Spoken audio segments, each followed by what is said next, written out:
El Servei Català de Trànsit ha posat en marxa el Servei d'Informació i Atenció a les Víctimes de Trànsit, el SIAP. Aquesta nova eina pionera a tot l'estat espanyol donarà servei tant a les víctimes com als afectats per un accident de trànsit.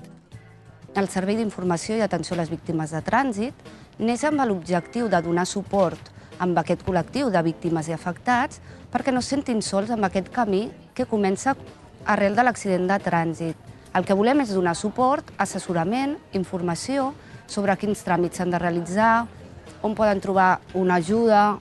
Es pot contactar al SIAP per telèfon. El número gratuït 900 100 268.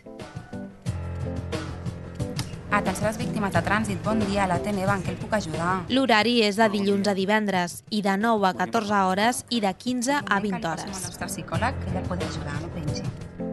Soc psicòleg, en què el puc servir? Em diu que ha tingut un accident de trànsit. També es pot contactar amb el SIAP per internet, a través de la pàgina del Servei Català de Trànsit. Mitjançant un enllaç directe, l'usuari podrà accedir a un formulari de contacte. L'interessat rebrà resposta en un màxim de 24 hores.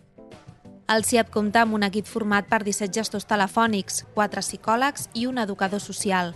Aquests professionals orienten en 4 àmbits: jurídic, social, sanitari i psicològic. Les persones amb discapacitat o bé amb mobilitat reduïda poden seguir conduint, el que passa és que hauran de passar una avaluació de les seves possibilitats de conduir.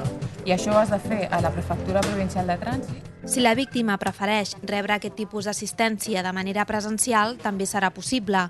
En aquests casos, un professional del SIAP es desplaçarà a una de les 4 delegacions que el Servei Català de Trànsit té al territori, o bé a una de les oficines comarcals del RAC, empresa concessionària del servei. El Servei d'Informació i Atenció a les Víctimes de Trànsit és una iniciativa del Servei Català de Trànsit innovadora i única en l'administració pública. El SIAP també és el resultat del compromís de la Generalitat de Catalunya en la lluita contra la sinistralitat viària.